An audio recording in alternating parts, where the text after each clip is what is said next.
Welcome to episode 58 of the Travel Calumet Original Podcast. I'm your host, Rick Sense, and joining me for today's episode is Jerry Mallmann from Chilton Furniture, the owner and CEO, and he is also the past president of the Chilton Chamber of Commerce. And this is Jerry's second time on the Travel Calumet Original Podcast, so it's great to have you back, Jerry. Welcome back to the show. Thank you very much, Rick. Thanks for having me. It's just been a couple months since we talked about a summer festival and a Father's Day parade, so we are through with that particular event and on to the next one, which happens every year for us. We just keep going from one thing to the next. So thanks for having me. You're welcome, and I just see those trees starting to turn just a little bit right now as we're sitting down today. And that means it's fall coming up soon, and on the calendar it might not be, but it's certainly the non-traditional calendar of after Labor Day, summer ends, and we start into the fall season here in Calumet County. So let's talk about the 23rd annual Crafty Apple Fest happening on Saturday, September 6th. That's going to be from 9 a.m. to 4 p.m. In Chilton. So Jerry, just what is Crafty Apple Fest? So Crafty Apple Fest is just a blend of a lot of different things. So first and foremost, it is a very large craft fair, if you will. We will have right around 200 craft vendors, craft and other resale items and so on. There's food vendors there also.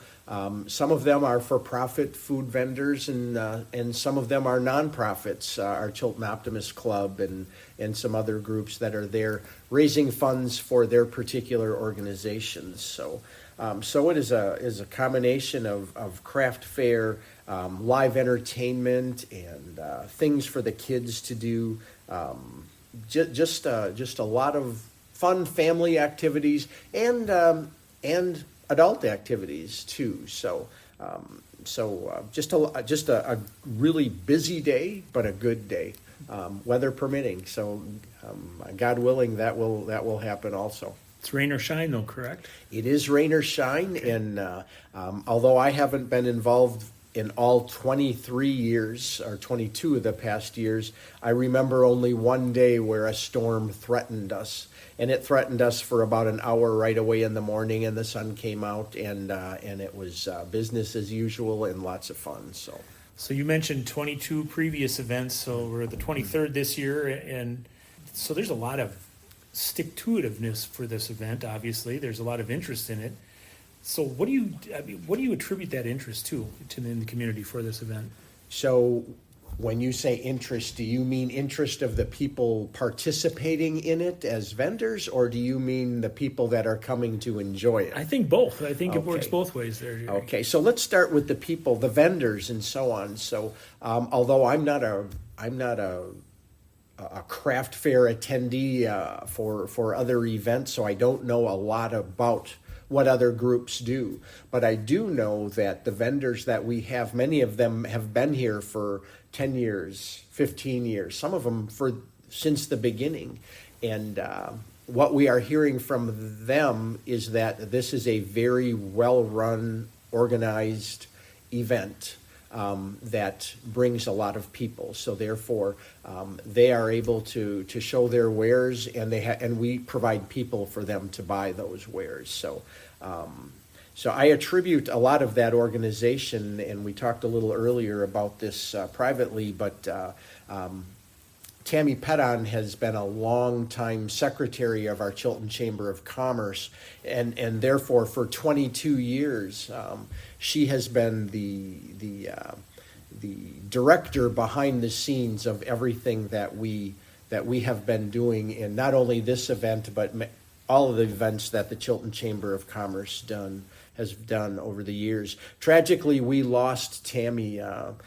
She died suddenly, unexpectedly to all of us. No sickness, just passed away unexpectedly about a month ago. So we miss her dearly, and we as a committee now are trying to pick up those pieces that are left with Tammy's with the void of Tammy's presence, and trying to go on, and we're trying to dedicate. We'd like to dedicate this particular event to her for this year, because it's the first one that we are doing without her, and we are finding how much she did, and we are finding out how much we miss her.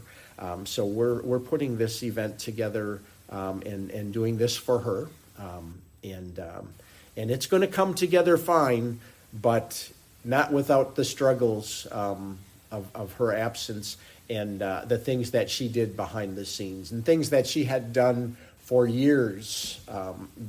For years, she had it down to a science, and this process doesn't begin just 2 months ago. It actually begins the hour after we close the event, where she has people signing up already for the next year.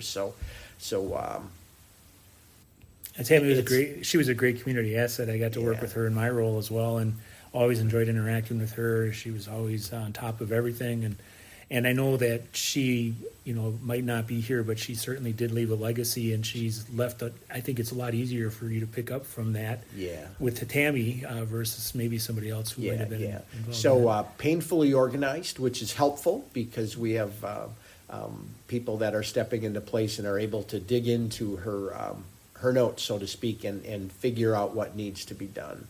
And one of the things about Tammy is she's just a wonderful steward of the community and a cheerleader for the community. So she was a blessing for us at the Chilton Chamber of Commerce, but a blessing for all the different organizations that she was involved with personally. And for the city of Chilton, she was truly a blessing. So I know we got off a little bit on a tangent, but It's a worthwhile tangent. I was just going to say it's a nice tangent to go and follow. Yeah. So getting back to the event itself. Who are the sponsors of the event this year, Jerry? So we have multiple levels of sponsorship. So going in with the theme of Crafty Apple Fest, we have Gold Apple, we have Silver Apple, and Bronze Apple. So we'll mention our top sponsors. The Golden Apple sponsors are the major sponsors that have given either substantial financial investment or given financial in-kind investments in marketing and so on.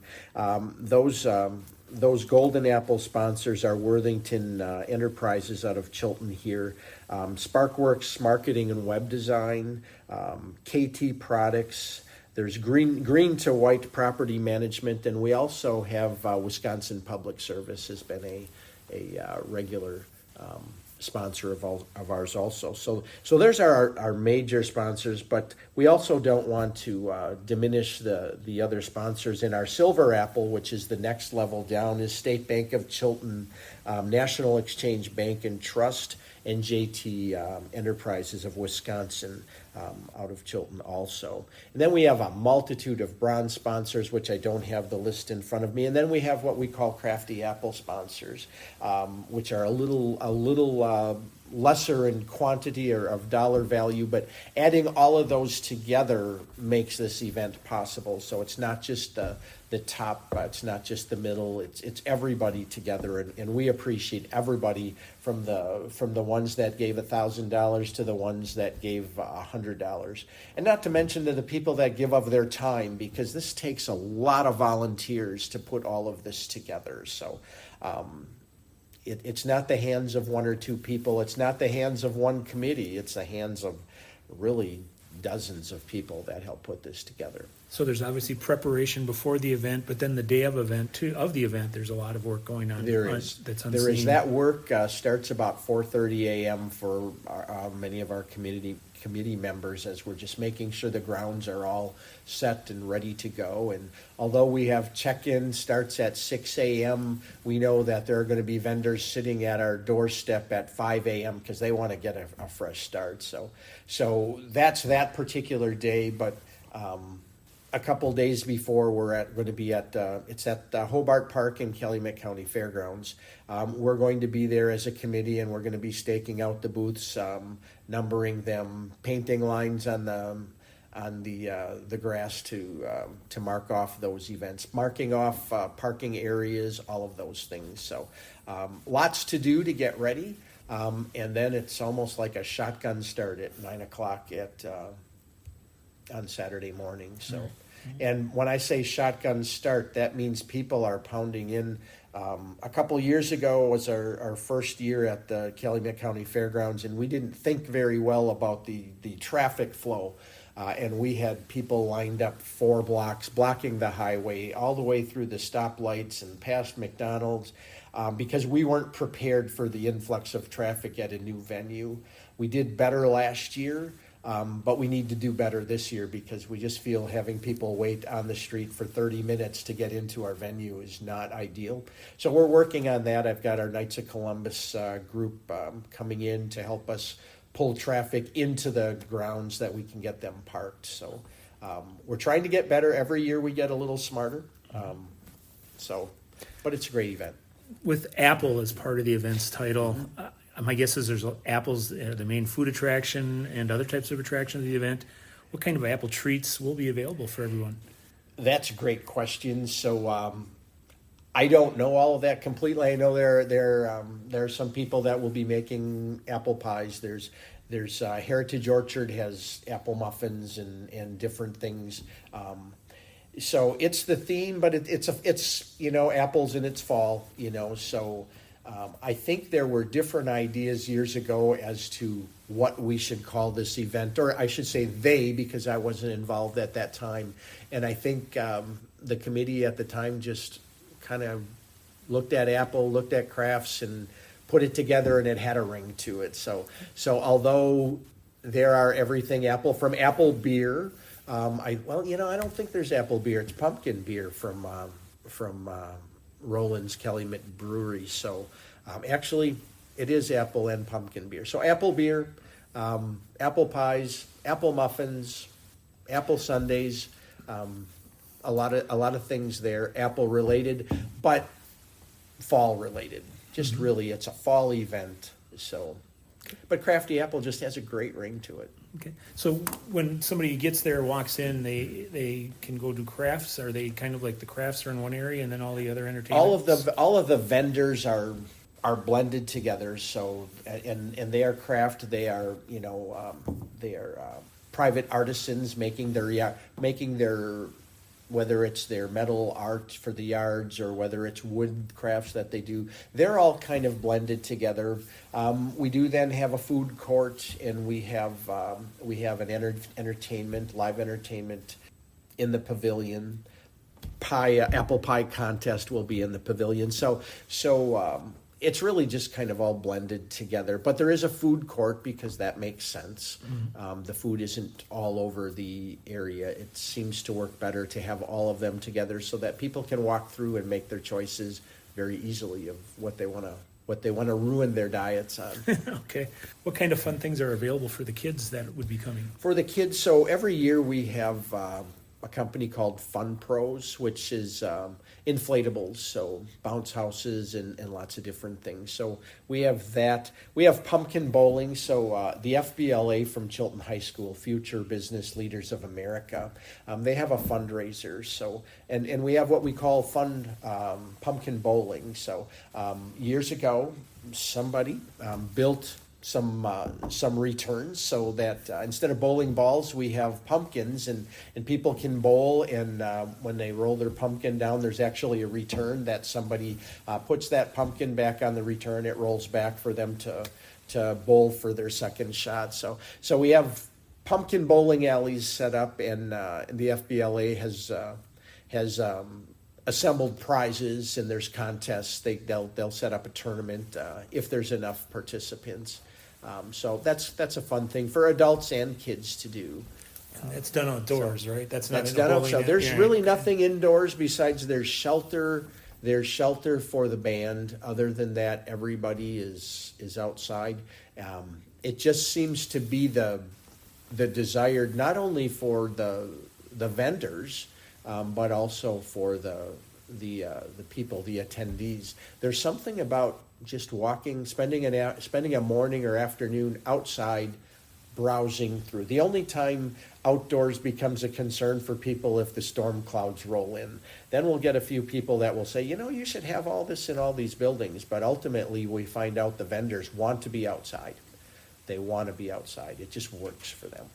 So now you've been to many of these in the past, and what would you suggest to somebody that wanted to attend, Jerry? What should they bring? How should they dress? What kind of, do they need cash? Is it a cashless event? We have ATMs on site, so they don't need to bring cash. Obviously, cash is king.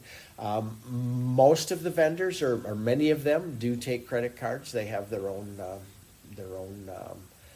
systems to take that also. So it is a world of credit cards. So obviously everybody takes cash, but they are swiping cards too. So And what would be the right attire for this type of event?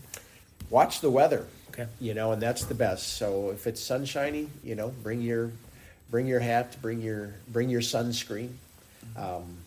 So there's some pavement and some gravel. So if you are pushing a baby stroller, make sure it's an all-terrain. It's going to be a lot easier.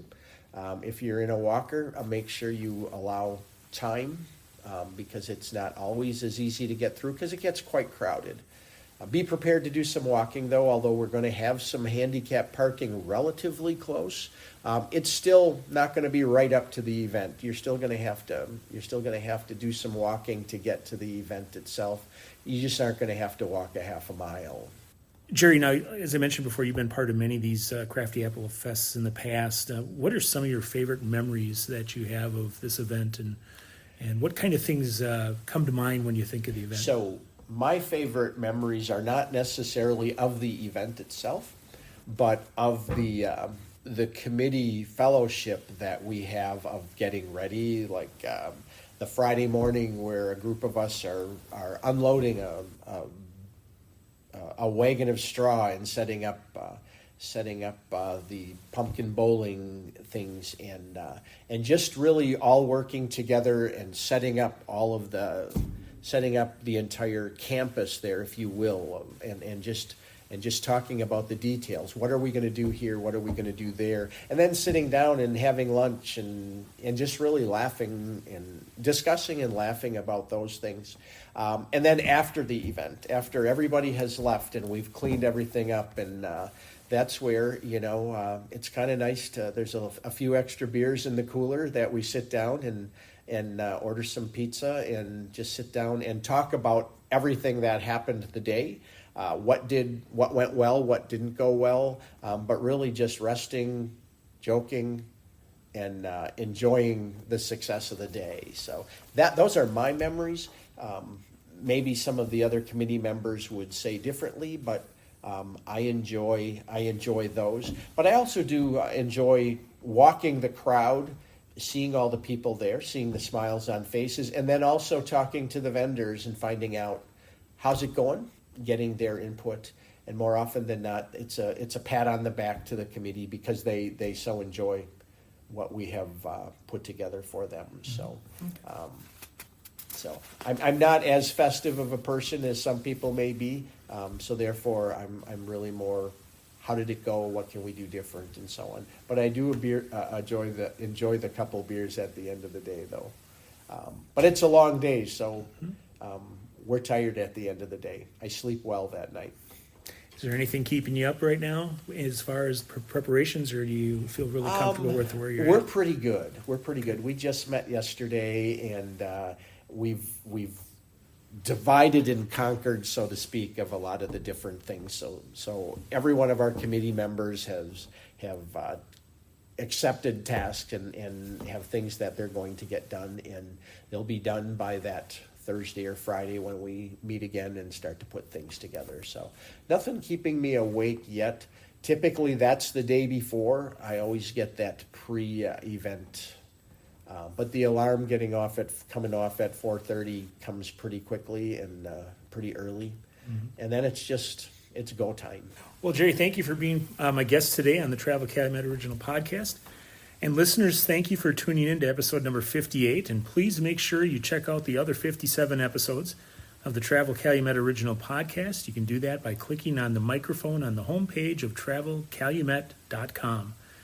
And if you liked what you heard today or on previous episodes, please help us spread the word by inviting a couple of friends to listen to the Travel Calumet Original Podcast. Help us share the news of all the great things to see and do here in Calumet County, like Crafty Apple Fest. And Jerry, one more time, when is Crafty Apple Fest, and how long is it of the day, and where is it located? Every year, it is the Saturday after after Labor Day. So Calumet County Fair clears out, we go in. So it's September 6th from 9 a.m. to 4 p.m. I forgot to mention a car show, by the way. Bad Apple Car Show. We got to get that into because that's another great draw for us. So if you like cars, if you like eating, if you like drinking, if you like crafts, and you want to do something with your kids or your grandkids, this is the absolute perfect place to take them for an afternoon. Good for adults, good for grandparents, parents, kids. There's something for everybody. Great. Come and see us. Great. Looking forward to it. And thank you, listeners, and we'll catch you next time.